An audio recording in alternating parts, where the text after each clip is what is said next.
Сәлем достар, Ассалима арнасына қош келдіңіздер. Бүгінгі видеоблогымызда өте дәмді голубцы әзірледік.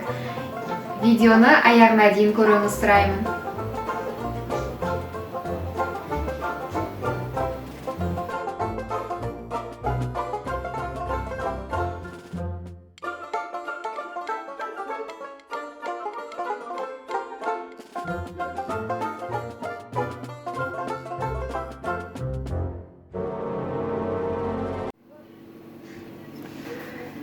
Біздің голубцымызға қажетті заттар ең алдымен тәтті бұрыштан алдық, және 2 пияз керек болады, 2 сәбіз және 3 сарымсақ және 70 граммдай күрішімізді алдық, күрішті жуып алдық, және 2 ас қасық томат пастасы, 2 ас қасық қаймағымыз және фарш керек, бұнда 400 граммдай тұз, қара бұрыш қажет болады.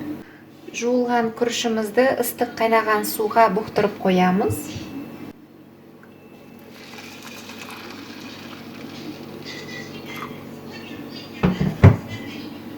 Бетін жауып, бұлай алып қоямыз. Оғанға дейін сәбізімізді үккіштен өткізіп, пиязымызды ұсақтап турап аламыз.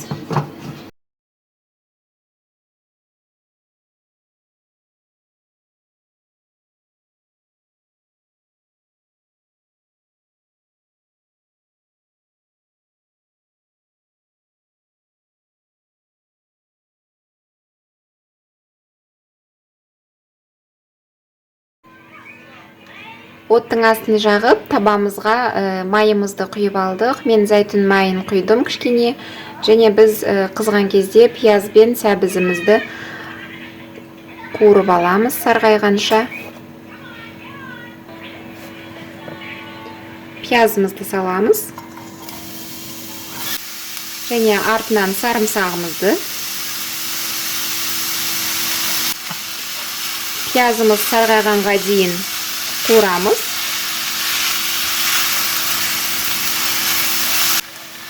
Және сәбізімізді саламыз.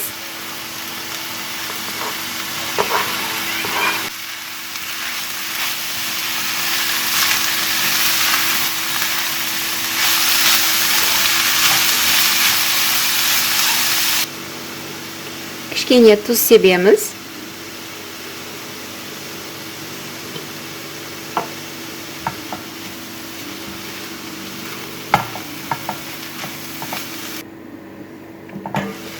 Сәбіз бен пиязымыз қуырылды, яғни фаршымызға сәбізіміздің жарты бөлігін саламыз.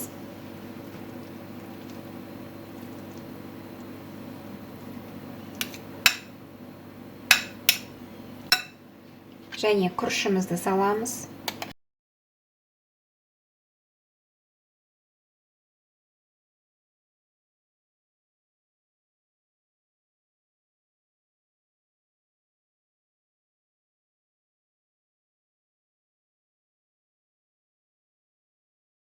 Фаршымыз дайын, енді бұрышымыздың ішіне салып шығамыз.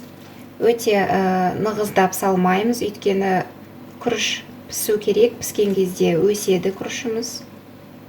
Сондықтан бос қылып бұрышымызды толтырамыз.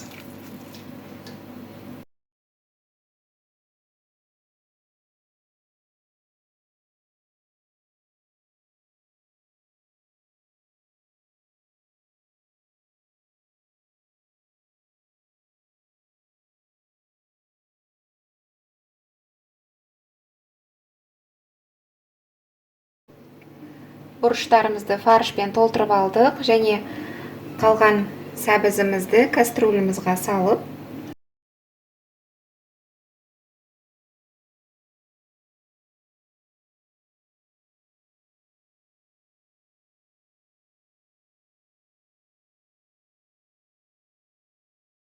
енді біз голубцымызға құйғанға соусын дайындаймыз.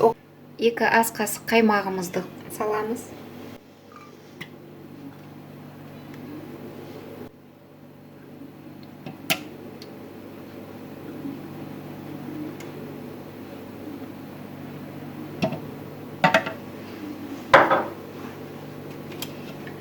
Кішкене қара бұрыш себеміз.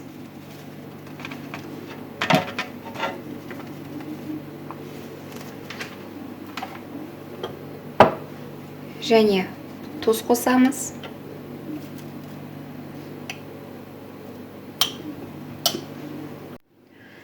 Және суымызды құйып, жақсылап араластырамыз.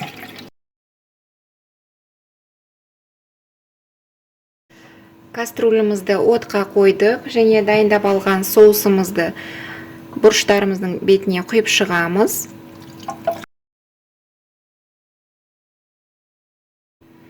Және тағы кішкене бетіне салқын су құйып шығамыз. Тағы да бұрышымыз батқанша кішкене су құйып алдық. Және қақпағын жауып, қайнағанын күтеміз.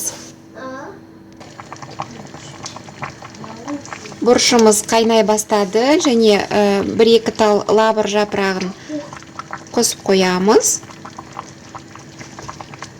Кастрюлеміздің қақпағын жауып, отымызды азайтып, 40 минут пісіреміз.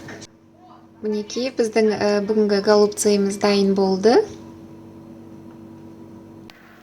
Мінекей, достар, біз бүгінгі голубцайымызды әзірлеп болдық.